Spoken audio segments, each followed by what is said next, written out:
We all know this story about a farmer who had two sons. The older one said, "Dad, I want to leave the world and its problems behind. I want to live on an island in the middle of the ocean where there are no problems." The father, who was a wise man, answered, "You should take the opposite approach. You should go to the busiest city in the world and live right in the middle of the problems." The son was confused, so the father explained, "There is only one difference between a leader and a problem. Problems follow you. Leaders choose where to go." Then he added, "The same is true for opportunities. Opportunities always follow problems. But if you want to create space for opportunities, you must learn to move away from problems." Those words are truly powerful. As you can see, problems follow you, but opportunities always follow problems. There is always a choice. The first choice is to move toward the problem, or the second choice is to stay where you are and create distance from the problem. Let me ask you a question. How much time do you spend thinking about your problems each day? I don't mean solving them, I mean thinking about them. You probably spend a lot of time thinking about what went wrong yesterday, what you dislike today, and what might go wrong in the future. You assume that nothing will change, and the future will just be an extension of today. Instead of choosing to run away from your problems, you voluntarily choose to move closer to them. We like to tell ourselves that our lives are full of coincidences and we don't control anything. But if we pay attention to our daily choices, we'll find that every day we choose to get closer to our problems. For example, if you want to be healthier, you will start exercising and eating better. If you want to be happier, you will spend time with people who make you happy. If you want to become a leader, you will surround yourself with other leaders. If you want to be a wealthy person, you will start reading books about money and finance. Why do you think you do all these things? Because you want to solve your problems, not just think about them. Even if you haven't experienced any major losses in your life, the very fact that you keep thinking about the possibility of loss makes you suffer. You suffer because you imagine things could go wrong. Imagine losing your most precious thing in life. Imagine how terrible it would be if you lost your child, your mother, your business, or your spouse. People who have gone through such losses know that pain never goes away completely, but they also know that at some point, you have to let go of your pain. Otherwise, you will continue to suffer. So, every single day, we voluntarily get closer to our problems. And the more we think about our problems, the bigger they get. Now, here's the good news. Every problem has a unique solution. That's why it's called a problem, because it needs to be solved. Now, the question you must ask yourself is this: do you want to solve your problems, or do you want to keep thinking about them? The answer seems obvious, but in reality, we all love to think about our problems. So, the more we think about our problems, the bigger they get. And the bigger our problems get, the bigger our solutions seem. If we stop thinking about our problems remain small. But the size of our solutions also remains small. Once we sit down to solve our problems, we realize that they are much smaller than we thought. All of our problems can be solved. However, if we turn our problems into obsessions, we turn them into monsters. Monsters can't be reasoned with, and once we become obsessed with our problems, we enter a state of insanity. We keep circling around the same problem, trying to understand why it happened and what we can do about it. The truth is, we don't need to find the reason for our problems.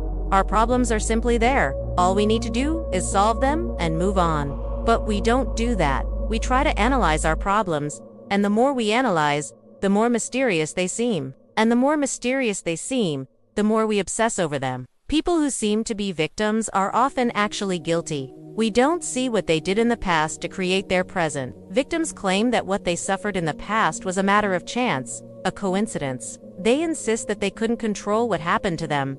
The truth is, they didn't try to control it. Their victim mentality is a way of avoiding responsibility. Whenever you hear someone say, "This is my fate, there is nothing I can do about it," remember that this attitude is nothing but laziness. To be a victim is a choice. And the biggest victims are the people who admit they are victims. If you're a victim of circumstances, no one can help you except yourself. If you're a victim of your own mind, you're doubly unlucky because you can't even see your misfortune. Everything is in your mind.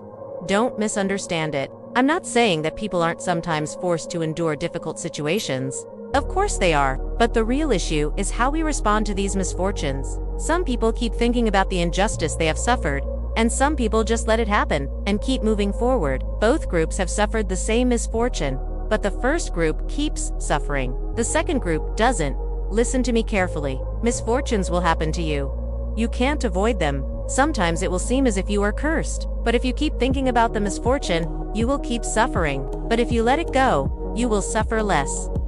The key is to accept the reality of your misfortune, and then focus your attention on finding a solution. If you do this, you will see that your misfortune isn't as big as you imagined. And when you solve your small problem, you will also solve the monster that you created in your mind. When we think about our problems, we start to worry. Worrying is the main reason why we keep our problems unsolved.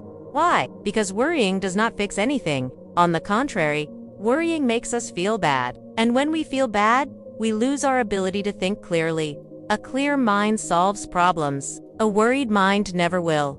And so the vicious cycle continues. Sooner or later, our problems begin to control us instead of the other way around. We forget that we are human beings, not human doings. Unfortunately, we live in a society that glorifies busyness. They say that if you're not busy, you're not alive. Stop listening to those fools. Being busy doesn't mean you're successful. It just means you're busy. Let me repeat that. Being busy doesn't mean you're successful. It just means you're busy. We need to slow down and rest. Otherwise, we'll burn out. A person can only do productive work for 2 hours a day. If you want to do quality work, you must learn to slow down. Many of us don't know how to be quiet. Being alone is different from being quiet. You can watch TV, listen to music, play games, and be in the same place. You're not alone, but you're also not really connected to anything. Many of us hate silence because we think we need to fill silence with noise. But silence is where creativity comes from. Silence is where new ideas are born. If you want to come up with new ideas, be quiet. The world's greatest thinkers were always alone. Being alone gives you the ability to reflect on your life and look at it from different angles. When you are alone, you can improve yourself. If you are constantly distracted by social media, you won't be able to improve yourself. The first step to improving yourself is to be alone. The second step is to be quiet. The third step is to be still. When you are still, you connect with yourself and the world around you. When you are still, you can see the world more clearly. When you are still, you can think and you can solve problems. So, slow down and enjoy your life. Accept your mistakes and be grateful for the life you have. When you learn to stop, you learn to live. When you learn to live, you learn to be happy. When you learn to be happy, you learn to be free. Thanks for watching. If you enjoyed the video, hit the like button, subscribe to the channel, and comment below what you think about the video. See you in the next video. Thanks for watching. How do you start transforming your life? Well, here's a simple yet powerful method. Go beyond rational thinking. There's a barrier between what you think and what you feel. And that's where, with practice, you can quiet the mind and access a deeper state where real change starts to happen. Many people only begin to change after a challenge or a wake-up call. But here's a different idea. Why wait for something uncomfortable to grow? You can evolve through learning and inspiration. A lot of people live on autopilot. They're constantly preparing for something bad, based on past events. With so many options in front of them, they often choose the least positive one. It's like looking at a big menu and always picking what's not good for you. Every time you relive a negative moment, your system responds as if it's happening again. You send the same emotional signals inward. Your inner self doesn't know the difference. And so, people keep feeding the same emotions over and over. When they finally decide to change, they say, I want to be different, but there's a challenge. Old habits are strong. They've been repeated for so long that they've become the default. You used to be in control, but now you're being led by them. When you try something new, something inside wants to pull you back. Even if the old situation isn't ideal, it feels familiar. Exploring the unknown can feel scary. It's like crossing a deep river without knowing what's on the other side. So you feel like giving up? That's why, when you try to stay calm, you suddenly get an itch. Remember something? Or think of a random task. These are signs trying to bring you back to old patterns. Your system wants to keep the usual routine, even if it's not helping. But the unknown is exactly where the future is created. And the most direct way to reach it is through the present moment. When you enter a quiet state, you can imagine new possibilities. Think about the life you want, the behaviors you want to express, the kind of person you want to become. When you close your eyes and imagine those actions and emotions, you're planting new seeds on your path. If you're truly present, your brain doesn't clearly separate real from imagined. So you start shaping your future reality. Now your mind stops being a record of the past and becomes a guide for what lies ahead. And if you keep practicing, you may start feeling like a happier version of yourself. The hardest part is teaching your system to feel the future before it arrives. Just imagining isn't enough. You need to feel that emotion now. If thoughts are the language of the mind, feelings are the language of the body. It's through emotions that your body understands your message. Without them, nothing gets through. It's like having internet at home, but forgetting to connect your phone to Wi-Fi. When you start to feel aligned with your thoughts, the connection is made, and from that moment, the future begins to take shape. You don't need to wait for something good to happen to feel good. You can feel good now. And that's how you begin creating a new path. At this point, you stop defining yourself by your past stories. You no longer say, "I'm like this because of that." You choose how to be today. And even if old thoughts come back, remember, just because you thought something doesn't mean it's true. People think tens of thousands of thoughts every day, and most of them repeat. If your thoughts shape your life, repeating the same ones keeps you in the same place. Same thoughts lead to same choices. Same choices lead to same behaviors. Same behaviors create same experiences. And those experiences bring back the same feelings. That's why taking moments of stillness is so powerful. They help you notice how you think, act, and feel. The more aware you are, the less power old patterns have. To reflect means to become familiar with what you want to change. And when you become familiar with your old reactions, it gets easier to choose something new. If you stay with it long enough, what's new starts to feel natural. Creating a new version of yourself is like caring for a garden. First, you clean the space, then you plant. This practice works the same way. You're preparing the inner space, and that takes kindness and patience. Training your system to stay calm is like teaching an animal. You say, "Stay," but it wants to run. So you bring it back gently, again and again. In the beginning, your body might say, "It's time to feel worried."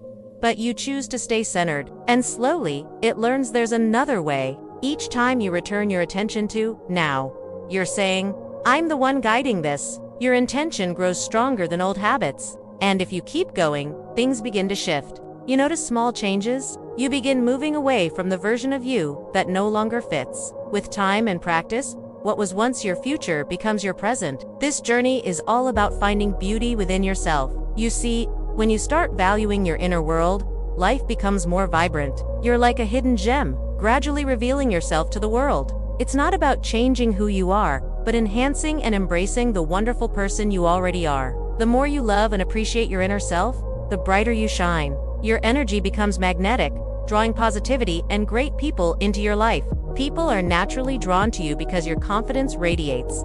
Doubts and insecurities no longer hold you back. You embrace your uniqueness and share your gifts with the world. And as you do this, your light shines ever so brightly, illuminating the world around you. Here's a little secret. You already possess everything you need to be happy right now. Happiness isn't something you'll find in the distant future. It's available to you right here, right now. If you desire joy, contentment, satisfaction, or a sense of meaning, these can all be found in the present moment. You don't have to wait for certain conditions to be met. Happiness isn't dependent on external circumstances. It's a choice you make. So, how do you cultivate happiness in your daily life? One effective approach is to incorporate mindful moments into your routine. By dedicating just 10 minutes each day to practices like meditation or deep breathing, you train your mind to be fully present. As you consistently set aside these dedicated moments, you'll notice a significant shift in how you perceive life. Negative thoughts and worries will diminish, while positive emotions and a sense of well-being will increase. Remember, the key is to start small. Commit to just 10 minutes and experience the transformative power it holds. If you found this advice helpful, consider subscribing and joining our wonderful community. Together, we can continue to explore these profound teachings and apply them in our lives. Embrace the journey towards inner peace and enlightenment. Thank you for watching. May your days be filled with joy and enlightenment.